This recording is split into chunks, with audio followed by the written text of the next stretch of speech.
Welcome to the RebelRed channel, guys. The channel which shares the most relevant tips and tricks on how to win at Risk, and improve your rank in no time. Subscribe to the channel and you won't even see how fast you will become so much better at Risk. Push that notification bell to see new videos first. This is your host champion ever. And this is another 4-player fixed card game on the modern Spain map with Fog of War on. Settings, alliances off, balance blitz dice rolls in 60 seconds per turn. I don't have a lot of experience playing multiplayer Fog of War games at all, so if you see that I will start playing like a noob, then you will know why. But regardless of that, I will still try my best to win this game and might even come up with some good strategies. Anyways, the first impression playing on this map with Fog of War on is that I expected a lot of territories to be covered by the fog, but basically I see the entire map, so it feels like a regular fixed card game, but with us capturing territories. Maybe it will change soon. My strategy in this game will be to expand to the right side regions as soon as possible and hopefully to outgrow my opponents the troop-wise with them possibly fighting each other. So just the bad thing for me is that the white player seems will be trying to expand and capture regions next to me, so I don't know, but I might consider to attacking him with me capturing the regions earlier, while meanwhile I would like to hope that the orange and pink players would take care of each other. As I mean, with the orange player so far putting his troops to one large army, I wouldn't like to start a conflict with the white player yet because it could go very wrong for both of us, with the orange player wiping us out. So the orange player with his biggest army is quite intimidating and I wish he would attack the pink player. But alright, it seems the white player has quit the game and became a bot, so he isn't really a big problem anymore as he could have been. It highly increases my chances to expand to the right side regions successfully. However, when it comes to successfully holding them, there is another question.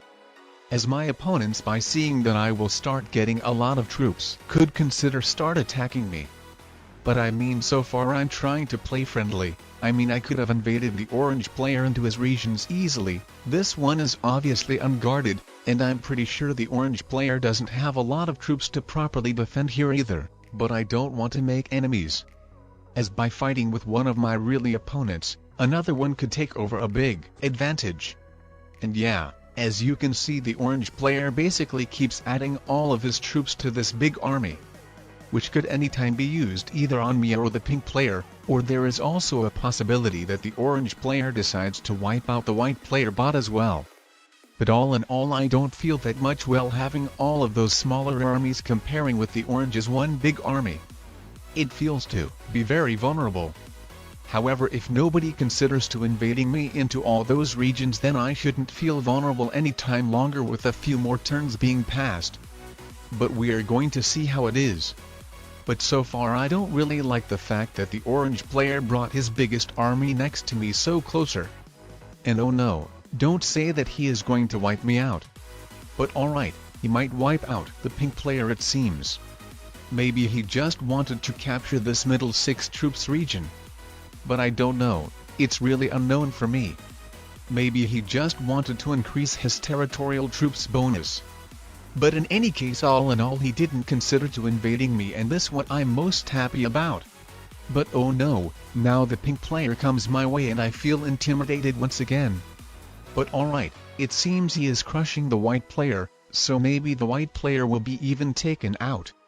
And yes, rest in peace the white player. Though let's see what the pink player is going to do with traded in troops. Alright, he put them somewhere outside my vision. So it doesn't really matter, I guess. The most important thing is that they're not close to me. So yeah, with the pink player taking the white player and leaving the region next to me unguarded, I think he won't mind that much that I'm going to take over it. So yeah. And alright, I see that another region is not guarded either, so by starting taking regions, let's finish it fully. I'm not sure how the pink player is going to react to that, but hopefully he won't be as that much mad, as all in all he didn't even guard these regions nor has a lot of troops near. Anyways, let's see what the orange player is going to do with these troops. It seems he wants to hold these 6 troops region, which I don't really like it. It's too much. And while I'm saying that, please don't mind me of having all of those 6 different regions. Lol. And oh no guys, some bad things are about to happen. I didn't expect the pink player to have a 10 troop set or any set at all, so now I'm getting invaded into all of my regions. So yeah, maybe it wasn't the best idea ever to wipe out the pink player from both of these regions even though they were unguarded. But I mean, the pink player could have decided to attack me anyways, so if I had let him hold those regions, then he could have had more troops to use on me. So it's really unknown. But I assume maybe it would have been better to let him have these regions, or just take one of them instead of 2. But yeah, all in all, when I was passive, nobody was invading me into my regions. Anyways, I didn't want the orange player hold the 6 troops region in the middle, so I invaded it, not wanting the orange player to possibly become overpowered. I thought that with the game being with Fog of War and with the orange player not guarding it, I thought that the orange player could possibly think that I invaded it accidentally. But yeah, whichever case it is, it's obvious that the orange player didn't like it either way with him invading me into my regions. But I mean, I'm still glad that I invaded him. He got even 10 troops, so with that region he would have gotten even 16 of them, which is crazy. And also here comes the pink player who, with the orange player invading my top regions, has to invade my bottom regions. Well, fortunately I'm still holding one of them. Anyways, if they're invading me into my regions, then I'm going to invade them into their regions as well. I was pretty much sure that a lot of their stuff should be not well guarded. And I was right, and as you can see, I even found the orange player's biggest army, which I wasn't too happy to unleash. But I mean, the orange player should go all this way I came in order to invade me to my regions. Anyways, the good news is that I was happy to find out that they both weren't as strong as I predicted them to be at first, so while I thought that I would be completely dead comparing to them, actually I'm not. So of course, these small multiple armies don't give as much strength as it could give one big army. Anyways, I think I will go to being passive once again. I tried to be aggressive but it didn't go well for me. So with me not invading them into their continents anymore, they might stop invading me also. In overall, my main goal is that they would stop attacking me and start attacking each other. So I will stop expanding also, so they would have one fewer reason to focus on me. So for now I'm planning to be more about a turtling player, in order to not completely destroy myself, but to actually start having some armies of more troops as well. I think it's possible that the orange player is invading pink into his regions right now. Well, not sure the pink player got even 10 troops, but yeah, I think this region was taken from pink and the pink player has just probably recaptured it back. So what I'm going to do is to stay neutral, capturing one territory per turn and hoping that the conflict between them will become even bigger. Also, I'm not planning to recapture this region as of now because it could possibly unleash a lot of troops of the orange player. I remember that he fortified his biggest army in this region, so I'm just not sure on which territory he put his biggest army to, but maybe I would guess to the middle one. Though I believe he could have put some of the troops on the border as well. But in any case, I don't want to risk it. I'm happy to hold these 2 regions I have, and the most satisfying thing for me is that both of my opponents have stopped attacking me. It seems that we get the same amount of troops each, but the thing is that they probably waste some of their troops attacking each other, while I use them to strengthen my armies, so I get to keep all of the troops for myself. So while my advantage is not visible as of now, it might become obvious with some of the turns being passed. But maybe it will be obvious only for myself.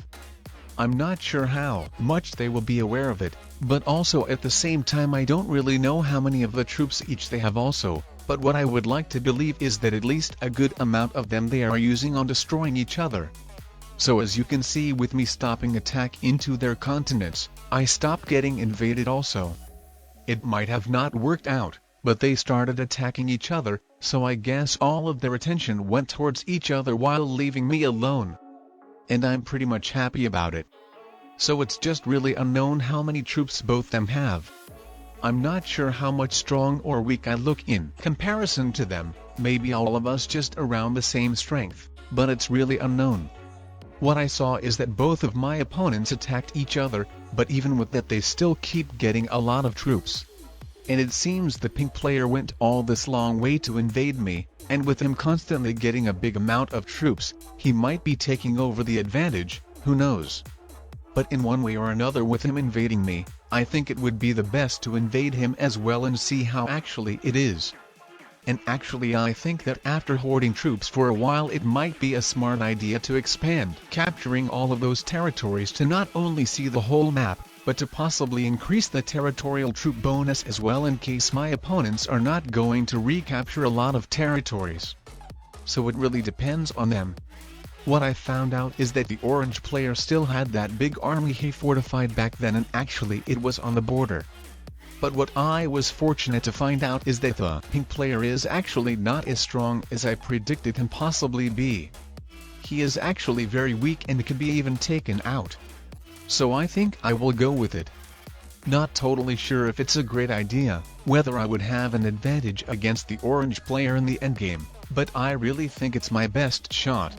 What I noticed is that the orange player is relatively slow capturing the territories, probably not having the camera animations turned off in the settings, so I think I would be able to prevail anyways. But yeah, it seems I have more troops than him anyways, so of course mostly of them in the territories made of ones. But I'm pretty sure I should still take over a big advantage. But we are about to find it out. It seems I should get a very big amount of troops bonus. The orange player is really running out of time to invade it all. And yeah, with him not even being able to invade all of those continents, there's no way I lose this game. The game is totally mine. Anyways, I'm wondering what rank my opponents were. Let's check it out. Alright, the white player was a novice, while pink and orange players were both beginners.